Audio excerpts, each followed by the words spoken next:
Hi అండి, welcome to పేషెస్ kitchen. ఈరోజు వీడియోలో గోధుమ పిండితో ఒక ఇన్స్టెంట్ దోశని ఏ విధంగా తయారు చేయాలో ఈరోజు వీడియోలో మీకు చేసి చూపించబోతున్నాను.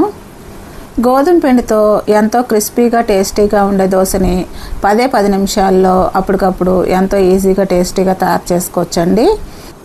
మరి గోధుమ పిండితో ఇన్స్టెంట్ దోశని ఏ విధంగా తయారు చేయాలో దీని ప్రాసెస్ ఏంటి వీడియోకి వెళ్ళి చూసేయండి. ముందుగా ఒక మిక్సీ జార్లో 1 కప్పు వరకు గోధుమ పిండి వేసుకోవాలి. ఇప్పుడు దీంట్లోనే 2 టేబుల్ స్పూన్లు ఉప్మా రవ్వ వేసుకోవాలి.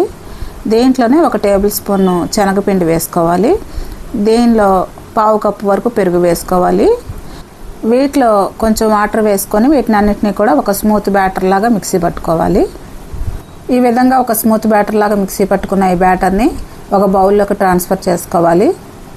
ఇప్పుడు దీంట్లోనే రుచికి తగినంత సాల్టు, 1/2 టీ స్పూన్ వంట సోడా, ఒక హాఫ్ లెమన్ని జ్యూస్ తీసుకొని పిండుకోవాలి.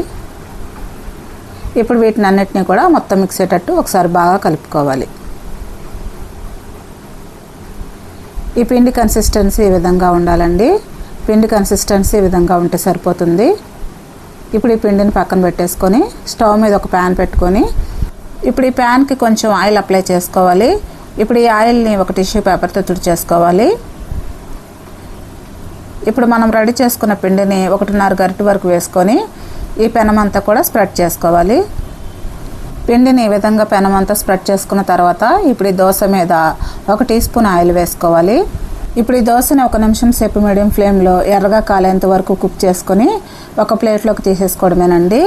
మిగిలి ఉన్న దోశలను కూడా ఇదే విధంగా వేసుకోవాలి. అంతేనండి, ఎంతో టేస్టీగా ఉండే గోధుమ పిండి దోశలు రెడీ అయిపోయినాయి. మరి గోధుమ పిండితో ఇన్స్టెంట్ దోశల్ని అప్పటికప్పుడు 10 నిమిషాల్లో ఎంతో ఈజీగా టేస్టీగా తయారు చేయడం చూసారు కదా. మరి ఈ వీడియో మీకు నచ్చితే కనుక కామెంట్ రూపంలో తెలియచేయండి. మరిన్ని హెల్తీ రెసిపీస్ కోసం మన ఛానల్ సబ్స్క్రైబ్ చేసుకుని బెల్ ఐకాన్ ప్రెస్ చేయండి. మీ ఫ్రెండ్స్కి రిలేటివ్స్కి షేర్ చేయండి. Thanks for watching.